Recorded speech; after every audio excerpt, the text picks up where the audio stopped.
ನಮಗೆ ಹೇಳಿರುವ ಕಥೆನೆ 2024ರಲ್ಲಿ ರಿಲೀಸ್ ಆಗಿದ್ದ ಎರ್ತ್ ಅಬೇಡಸ್ ಅನ್ನೋ ವೆಬ್ ಸೀರೀಸ್. ಸೊ ನೋಡೋಕೆ ಮುಂಚೆ ಸಬ್ಸ್ಕ್ರೈಬ್ ಮಾಡದೇ ಇರೋರು ಸಬ್ಸ್ಕ್ರೈಬ್ ಮಾಡ್ಕೊಳ್ಳಿ, ಮಾರಿಯದೆ ವಿಡಿಯೋಗೆ ಒಂದು ಲೈಕ್ ಅನ್ನು ಕೊಡಿ. ಸರಿ, ಓಕೆ, ಇವಾಗ ಕತೆ ಒಳಗಡೆ ಹೋಗೋಣ.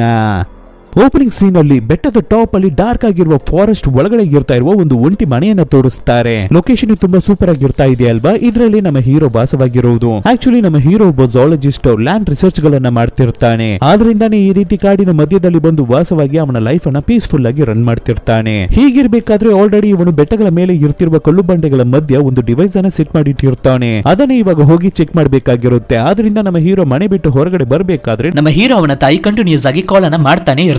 ಆದ್ರೆ ನಮ್ಮ ಹೀರೋ ಕಾಲ್ ಅನ್ನ ಪಿಕ್ ಮಾಡದೆ ಅದ್ರ ಬಗ್ಗೆ ಕೇರೆ ಮಾಡದೆ ಡೈರೆಕ್ಟ್ ಆ ಫೀಲ್ಡ್ ಗೆ ಬಂದು ಅವನು ಚೆಕ್ ಮಾಡಲಿರುವ ಡಿವೈಸ್ ಅನ್ನು ಹೊರಗಡೆ ತೆಗಿತಿರ್ತಾನೆ. ಆವಾಗ ಸಡನ್ ಆಗಿ ಒಂದು ಹಾವು ಬಂದು ಅವನ ಕೈಗೆ ಕೊಚ್ಚಿಬಿಡುತ್ತೆ. ನಮ್ಮ ಹೀರೋ ಎಕ್ಸ್ಪೆಕ್ಟ್ ಮಾಡಿರಲ್ಲ. ಸೊ ಇವಾಗ ನಮ್ಮ ಹೀರೋವನ್ನ ಕಚ್ಚಿರುವ ಹಾವು ವಿಷ ಇರುವ ಹಾವೋ ಇಲ್ವೋ ಅಂತ ಗೊತ್ತಿಲ್ಲದೆ ಅದನ್ನ ಚೆಕ್ ಮಾಡೋದಕ್ಕಾಗಿ ಫೋನ್ ಅನ್ನು ತಗೊಳ್ಳೋದಕ್ಕೆ ಟ್ರೈ ಮಾಡ್ತಾವನೆ. ಆದ್ರೆ ಫೋನ್ ಮಿಸ್ ಆಗಿ ಕೆಳಗಡೆ ಬಿದ್ದು ಆ ಬೆಟ್ಟಗಳ ಮಧ್ಯದಲ್ಲೇ ಹೋಗಿ ಸಿಗಾಕೊಂಡ್ಬಿಡುತ್ತೆ. ಸೊ ಇವಾಗ ಹೀರೋಗೆ ಏನನ್ನ ಮಾಡೋದು ಅಂತ ಗೊತ್ತಾಗದೆ ಆ ಹಾವು ಕಚ್ಚಿರುವ ಜಾಗಕ್ಕೆ ಚಾಕುನಿಂದ ಕಟ್ ಮಾಡಿ ರಕ್ತವನ್ನ ಹೀರಿ ಹೊರಗಡೆ ಹೋಗಿತ್ತಿರ್ತಾನೆ.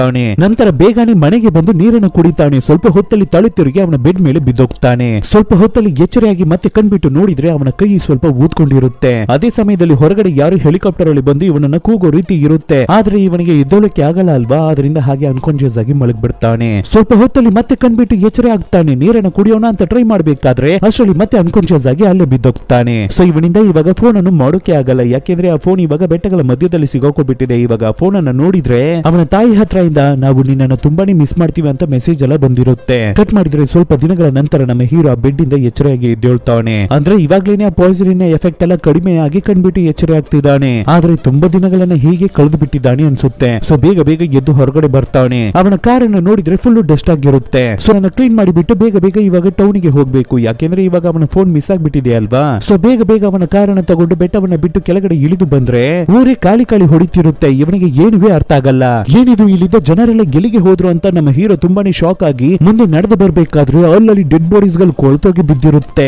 ಏನಾಯ್ತು ಈ ಜಾಗದಲ್ಲಿ, ಏನು ತಾನೇ ನಡೀತು ಅಂತ ನಮ್ಮ ಹೀರೋ ಶಾಕ್ ಆಗಿ ಹಾಗೆ ಹಿಂದೆ ತಿರುಗಿ ನೋಡ್ಬೇಕಾದ್ರೆ ಅಲ್ಲಿ ಒಂದು ಸೈನ್ ಬೋರ್ಡ್ ಇರುತ್ತೆ. ಅದರಲ್ಲಿ ಎಲ್ಲ ಜನರಿಗೆ ಸೇಫ್ ಆಗಿರಿ, ಮನೆಯನ್ನ ಬಿಟ್ಟು ಹೊರಗಡೆ ಬರಬೇಡಿ ಅಂತ ನ್ಯೂಸ್ ರನ್ ಆಗ್ತಾನೆ ಇರುತ್ತೆ. ಅದರಲ್ಲೂ USA ಗವರ್ಮೆಂಟ್ ಸಸ್ಪೆಂಡ್ ಆಗ್ಬಿಟ್ಟಿದೆ ಅಂತ ಬರ್ತಿರುತ್ತೆ. ನಮ್ಮ ಹೀರೋಗೆ ಏನುವೇ ಅರ್ಥ ಆಗ್ತಿಲ್ಲ, ಹೆದರ್ಕೊ ಬಿಡ್ತಾನೆ. ಅಯ್ಯೋ ಸ್ವಲ್ಪ ದಿನ ನಾವು ಕಾನ್ಶಿಯಸ್ ಅಲ್ಲಿ ಇಲ್ದೇ ಇರ್ಬೇಕಾದ್ರೆ ಈ ಭೂಮಿಗೆ ಏನೋ ಆಗ್ಬಿಟ್ಟಿದೆ ಅಂತ ನಮ್ಮ ಹೀರೋ ತುಂಬಾನೇ ಹೆದರ್ಕೊಂಡು ಬೇಗ ಅವನ ಕಾರಿಗೆ ಹೋಗಿ ಅದರಲ್ಲಿ ಬರುವ ಕೆಲವೊಂದು ನ್ಯೂಸ್ ಅನ್ನ ಕೇಳ್ತಾನೆ. ಅದರ ಮುಖಾಂತರ ನಮ್ಮ ಹೀರೋಗೆ ಏನು ಅರ್ಥ ಆಗ್ಲಿಕ್ಕೆ ಬರುತ್ತೆ ಅಂದ್ರೆ ಈ ಭೂಮಿಯನ್ನ ಯಾವುದೋ ಒಂದು ವೈರಸ್ ಭಯಂಕರವಾಗಿ ಅಟ್ಯಾಕ್ ಮಾಡಿದೆ. ಅದರಲ್ಲಿ ತುಂಬಾ ಜನರು ತೀರೋಗ್ಬಿಟ್ಟಿದ್ದಾರೆ. ಆದ್ರಿಂದಾನೇ ಗೌರ್ಮೆಂಟ್ ಜನರನ್ನ ಹೊರಗಡೆ ಬರಬಾರದು ಅಂತ ಹೇಳಿರುತ್ತೆ. ಸೊ ಬೇಗ ತಕ್ಷಣ ನಮ್ಮ ಹೀರೋ ಅವನ ತಂದೆ ತಾಯಿ ವಾಸವಾಗಿರುವ ಮನೆಗೆ ಹೋಗ್ತಾನೆ. ಅಲ್ಲಿ